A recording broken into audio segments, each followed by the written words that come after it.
Okay, so Japan in 2025 on a budget, right?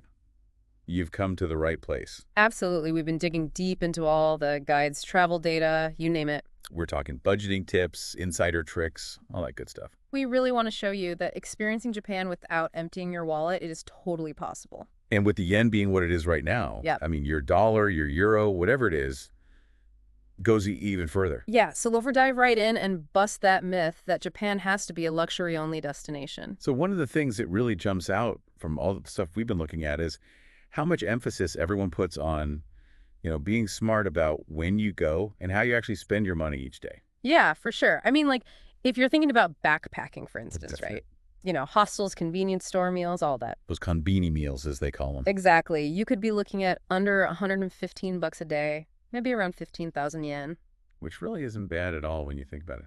Not at all. And then you've got that sort of mid-range option, bit more flexibility, maybe 100 to $145 a day. Although some of the guys we saw did mention that, it could go higher depending on, your choices. Yeah, it totally depends what you're prioritizing, right? I mean, one breakdown we saw had like 56 bucks for a place to stay, 27 for transport, 23 for food, and then just a couple of bucks here and there for activities. Yeah. And that just goes to show how much those small decisions can add up. Totally. I mean, it's all about figuring out what's important to you, right? Are you cool with maybe sharing a room so you can splurge on some amazing food? Or do you need your own space and are happy with, simpler meals? Be honest with yourself about what you actually want out of the trip. It's so true.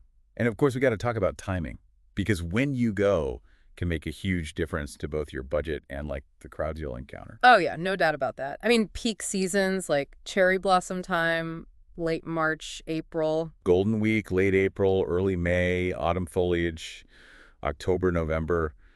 You're looking at pretty steep prices. Hotel rates during cherry blossom season, for example. Oh, and they can jump by over 40%. Yeah, easy, exceeding like 150, 200 bucks a night.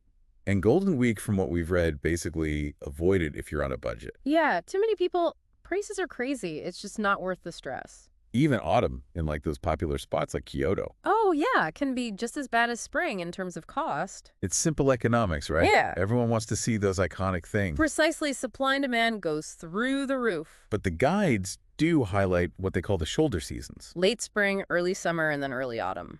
Much better balance between cost crowds and just pleasant weather in general. For sure, late spring, so like May after Golden Week is finished, often has great weather. Way fewer tourists, and of course that means lower prices. June is when the rainy season kicks in, but you might actually find some great deals then. Early autumn, September is another sweet spot. Yeah, comfy temperatures, fewer crowds than when the foliage is at its peak, although there is that slight typhoon risk. Right. Then you've got the off season, which is mainly winter, mid-January to early March. Usually the lowest prices except for New Year's, obviously, and barely any crowds.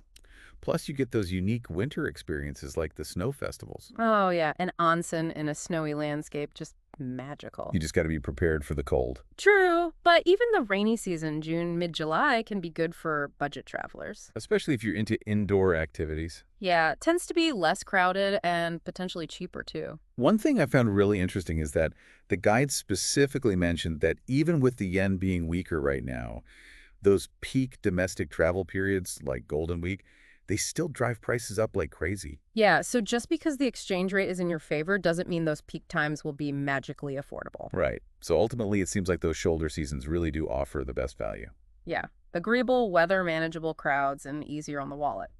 So what does all this mean for you? Well, it means that an awesome trip to Japan in 2025 is totally within reach. If you're willing to plan smart about when you go and how you spend your money.